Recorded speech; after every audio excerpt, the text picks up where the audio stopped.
Okay, so here's my aha moment for this week. If you're like me, and a lot of other people I know, you have a lot of these moments where you sit there and you go, how did I get here? Why am I doing this? This isn't the way that I want to be doing it, but it's what I'm doing anyway. Why? So when I think about that, and I was reminded this week, I was reading something by Edgar Schein. Now, if you know anything about Edgar Schein, he was one of kind of the founding fathers of organizational culture theory and why we do what we do within groups of people. And he talked a lot about how leaders and how people can drive behavior and drive culture within an organization. But we're not just talking about organizations here. This is really about why people do what they do and how we react to each other. So the funny thing is that we as people, we like to think that everything that we do is logical, but a lot of what we do is in reaction to the emotions and behaviors and the expression of those emotions with each other. So a couple of the things that he called out that I was reminded of this week was that two of the primary ways that leaders drive culture and behavior is how they react to situations, how they react to things that go wrong, how they react to things that go well, and what they pay attention to, what they talk about, what they pay attention to, what they ask about, what they're really thinking about on a day-to-day basis, right? All that comes out in the ways that we interact with others.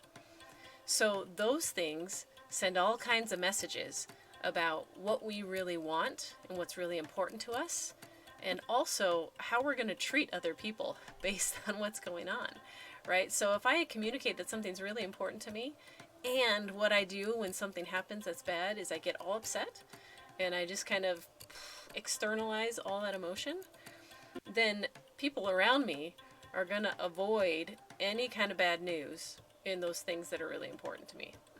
What ends up happening is I get avoided, or I just don't know about the things that are happening in life.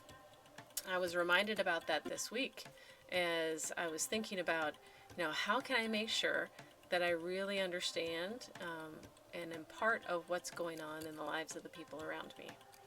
And so as I read Edgar Schein's work, I had this aha moment of, I need to look at what am I paying attention to and talking about with them in terms of what's really important to me, and how am I reacting to things.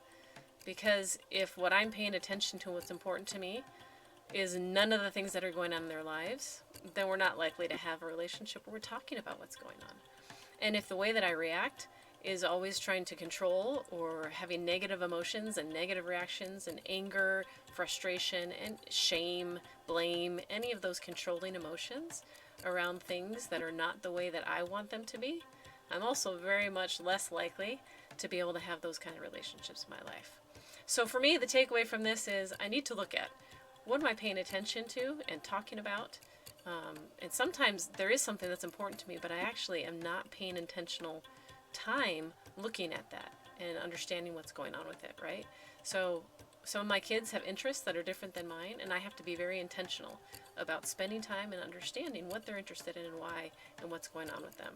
The other thing, takeaway for me now, is looking at what are my reactions. It can be really easy to just get angry, to get frustrated, to have some kind of negative emotional reaction. Now, it doesn't mean I'm not going to feel those emotions. We're all going to feel them.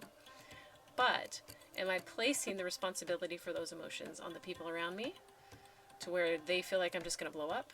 Or am I recognizing those emotions and managing them and regulating them, and then being able to have a relationship of talking through things with the people around me? So take a look at what's going on with you. If you have relationships that's difficult, something that's going on that you don't know what to do, ask yourself, what's being paid attention to, and how are we reacting to situations? And those two levers are things that we can do to both change the relationship and also change the behaviors that we have within those relationships. So let me know how it goes. What are the things you find that help you as you go about that? And we'll see you next time.